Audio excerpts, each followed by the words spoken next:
A king ordered their death, but fire couldn't burn them. A king built a statue so massive you could see it from miles away. And then he made a law. When the music plays, you bow. Not later, not privately. Right then, right there, in front of everyone. Because this wasn't just about worship. It was about control. Now imagine this. Thousands of people gathered. Music fills the air. And suddenly, everyone drops to the ground. Except three. Three young men standing while an entire nation bows. Their names: Shadrach, Meshach, and Abednego. Let me ask you something. Would you stand if it meant standing alone? Because in that moment, it wasn't just about a statue. It was about loyalty, identity, truth. Someone noticed.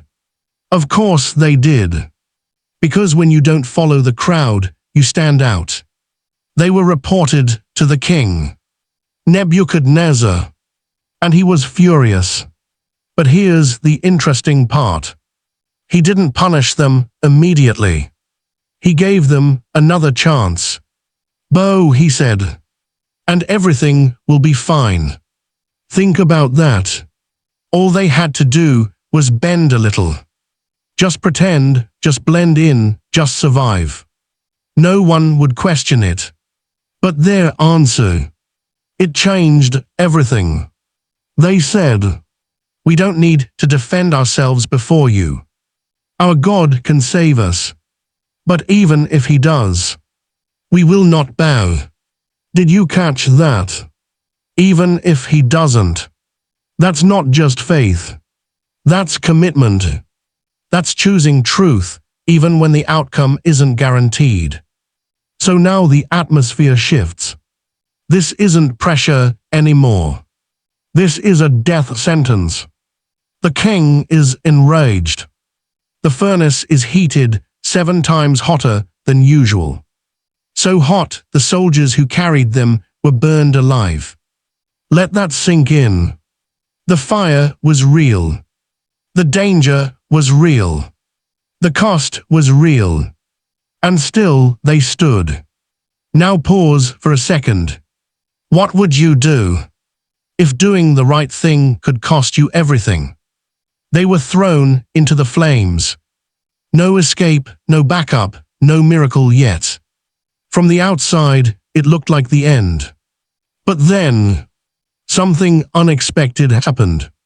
The king looked into the fire and froze. Wait, didn't we throw 3 men in? Then why are there 4? And the 4th one looked like something beyond human. And the 3 men, they weren't screaming. They weren't burning. They were walking in the fire.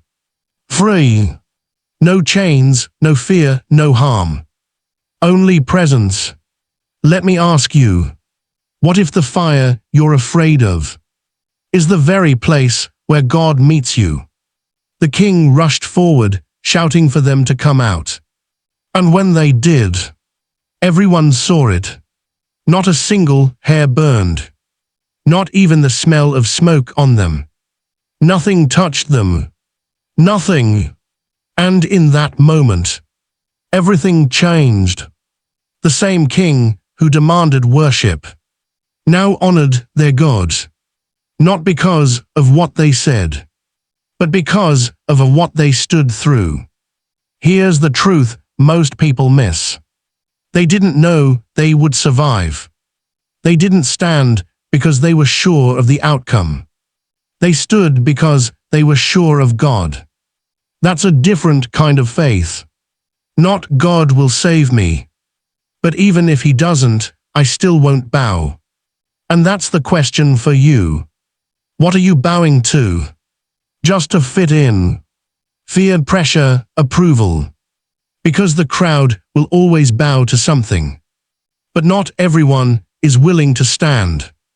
And sometimes, standing will cost you. But it might also reveal something greater than you ever imagined.